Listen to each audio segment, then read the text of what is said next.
Hello, citizens of the planet. Welcome back to Monday Musings with Larry Lelli.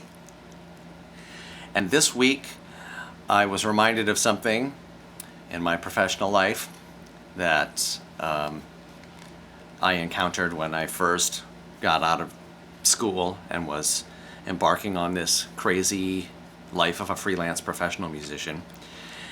And that was, what do you do when someone calls you up and says, hey, I want to hire you for this concert? How much do you charge? And I had kind of a trial and error process when I first started out because I didn't know what I was worth or what that service is worth. And sometimes I said a number too low and sometimes I said a number too high, and it took me a while. And then luckily I realized that there was something called the Musicians Union in my local town, and that was in Minneapolis at the time.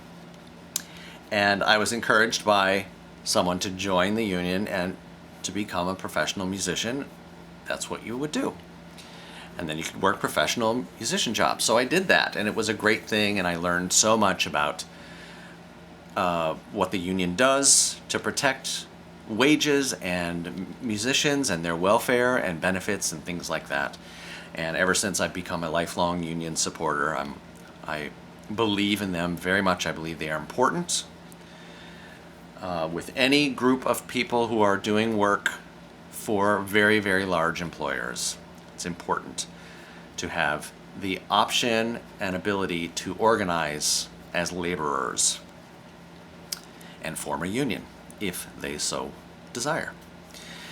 So I learned all about scales and stuff like that, and I also learned about how to start putting prices on what my time and services were worth. And one of my friends that I met along the way said that he would always come up with a figure in his mind, the minimum amount it would take for him to get up, get out of bed, go take all of his drums out of his house, put them in his car, drive to a gig, and do the same thing and get him home. That there was a minimum price that there had to be for him to just do that, to just go somewhere with all of his drums and to take them all down and bring them all back home. And then on top of that, he would put, let's just say it was $50. I'm just grabbing that out of midair. But then on top of that amount, he would put what the actual service was and what he decided that that time was worth. If it was a 2-hour concert, it would be this amount of money for him. If it was a 6-hour recording session, it would be this amount of money or whatever.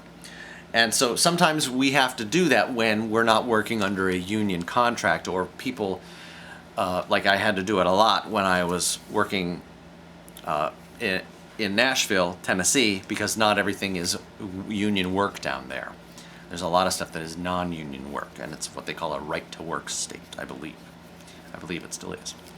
Anyway, so those were ways for him to figure out, how much money he should charge for a gig or something.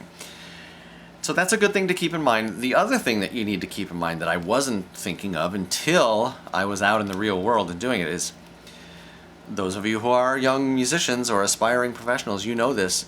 It's so important to study, to go to music school or college where you learn, and then how important it is for you to practice on a regular basis.